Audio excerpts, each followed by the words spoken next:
La rosa de los vientos en Onda Cero.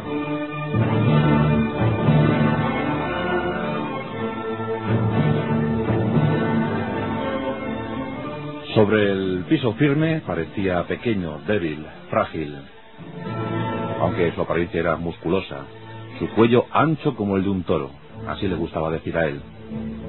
Un pelo enrevesado, largo, fuerte. Una cara marcada por los antiguos y ancestrales rituales de los hunos.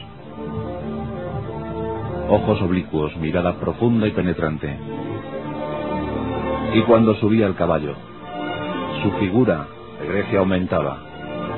Parecía que delante de nosotros se encontraba un gran dios, un gran líder, blandiendo la espada de Marte. Su nombre Etil, aunque su pueblo le llamó Atila, padrecito. Fue el azote de Dios. Hostigó al Imperio Romano y durante muchos años fue la leyenda negra y oscura del continente europeo. Esta noche, en nuestros pasajes de la historia, Atila, el rey de los hunos, el imperio efímero de un hombre aferrado a muy pocas tradiciones, muy pocas costumbres, porque solo se fiaba de él y del ardor y el empuje de sus guerreros. Solo se fiaba de lo que podía avanzar su caballo, y hasta donde avanzaba su caballo, avanzaba el poder de Atila.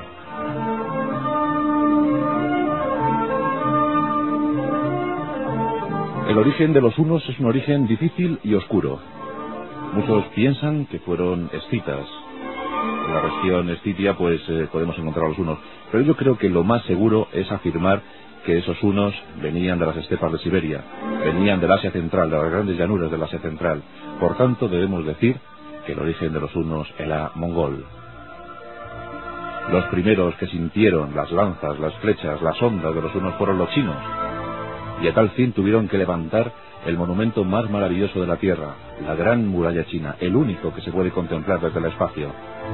Eso tuvieron que hacer los chinos, para evitar el avance terrible de aquellos guerreros insaciables, aquellos predadores de la llanura, los hunos. Y la muralla fue efectiva, y los hunos debieron mirar hacia Europa. Y con ese fin se asentaron en el sur de Rusia, en el mar de Azov, y desde allí comenzaron sus invasiones, sus incursiones, sus rapiñas sobre Europa. Estamos en el siglo IV después de Cristo. En las llanuras de Rumanía, en la región de Panonia, comienzan los asentamientos de los hunos. Aquí nos encontramos a Turda, el gran líder de los hunos. Y aquí vemos cómo se subdividen las tribus de los hunos, las tribus únicas, como ellos llamaban. Por un lado, las danubianas. Los romanos a estos le llamaron los hunos blancos. Y más allá del Danubio, los hunos negros. Luego intercambiaron posiciones. Eran tiempos de mucho miedo, eran terribles. El cristianismo se estaba también asentando en el Imperio Romano, ya dividido entre el Imperio de Oriente y el de Occidente. Los hunos caucasianos avanzaban por su cuenta y los danubianos también. Pero llegó el momento de la muerte de Turda. Turda dejó 4 hijos. Uno de ellos, Munsek, padre de Bleda y de Etil. Otro de ellos, Rugila. A la muerte de Turda, Rugila, el más pequeño, el más bravo, el más heroico, el más diplomático también, de aquellos hijos varones de Turda, asumió el mando de las tribus. Y comenzó las embestidas contra el Imperio Romano de Oriente. Y también contra las tribus bárbaras. Los alanos, los germanos, los escitas, los visigodos, los ostrogodos, supieron cómo era el ardor combativo de los hunos. Rugila fue un estupendo líder. Cuentan que cuando murió Rugila, en las iglesias cristianas de Oriente, en las iglesias de Constantinopla, los sacerdotes decían a la feligresía: ha muerto Rugila, ha muerto el demonio, ha muerto el diablo, y sin duda alguna fue abatido por un rayo. Ese era el temor que infundían los hunos a los cristianos y a los romanos.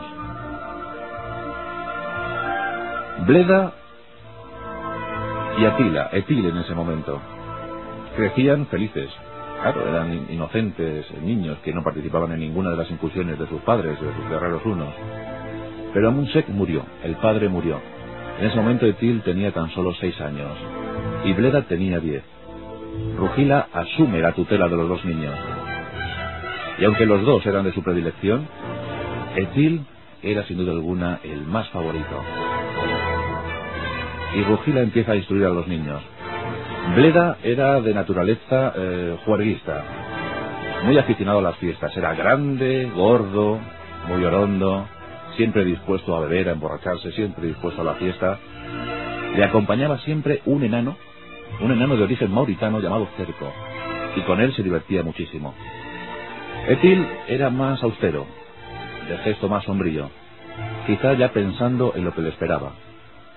Debemos fijar, como hemos dicho, el nacimiento de Etil a finales del siglo IV, en el 395, aunque otras fuentes nos hablan del 400, del 406, pero es más fiable el 395. Cojamos esa fecha como referencia para la narración, para nuestra historia.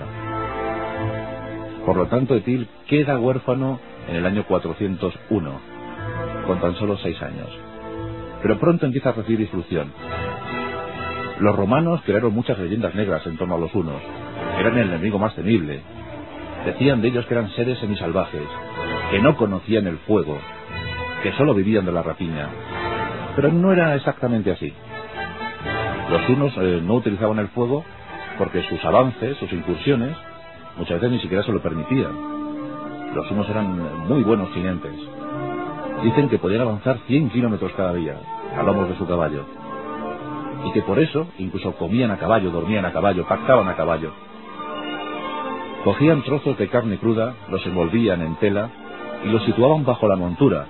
Así, a lo largo de las diferentes jornadas de combate, esa carne se iba macerando, y una vez macerada era ingerida por los hunos. Dicen que era un bocado exquisito. Pero también hemos podido averiguar, buscando recetarios unos que los hemos encontrado, después de un trabajo muy exhaustivo, recetas tales como, por ejemplo, la de la carne de oso. Se cogía la carne de oso, el trozo de oso, se guisaba con mucho cariño, se ornamentaba con unas setas silvestres, y una vez conseguido ese guiso, se rociaba todo con leche agria. Dicen que era boccato di cardinale. Por tanto, sí conocían el fuego. Cuando tenían tranquilidad suficiente, conocían el fuego y utilizaban. Pero les gustaba muy poco dormir bajo techo. El techo de los hunos eran las estrellas. Dicen que Atila nunca consintió en dormir bajo un techado. Buscaba siempre el amparo de su tienda de campaña, o simplemente un lecho confeccionado a base de pieles. Y hablando de pieles, la vestimenta de los hunos era muy original. Su traje favorito consistía en las pieles de rata. Cogían las ratas, le quitaban la piel, luego se comían el animal, claro, y con esas ratas hacían una especie de traje, y ese traje ya les pertenecía de por vida, es decir, hasta que la piel de rata se caía ya fragmentada por el ardor del combate, por el sol, la lluvia. Vamos, que el huno y la piel de rata eran una sola cosa. Como no eran muy aficionados a eso del baño, a eso de la higiene, también dice la leyenda negra que muchas veces los enemigos huían víctimas de el hedor, no el ardor. Cuando unos cuantos miles de hunos se juntaban, se hacían notar, por diferentes maneras. Los hunos eran extraños, no tenían dioses, solo adoraban a sus muertos. Ellos pensaban, sus chamanes, siempre que hacían un ritual, invocaban a sus muertos. Pensaban que los espíritus guerreros de los hunos les orientarían en la futura lucha. Por tanto, no hay dioses en el panteón huno, no había panteón huno. Solo se fiaban del espíritu de su padre, del espíritu de su abuelo, que desde algún sitio les guiaba en el combate. Año 408. Rugila se ha fijado ya decididamente en Etil. Etil tiene 13 años, aunque aparenta muchos más, porque el joven Etil es tremendamente musculoso. Ya ha destacado en las artes del combate. Bueno, le habían proporcionado una cierta educación, porque ya sabéis que los hunos tenían la costumbre de tomar prisioneros, y entre esos prisioneros pues siempre había algún griego, algún romano, alguien que podía instruir a los niños. Y Etil recibió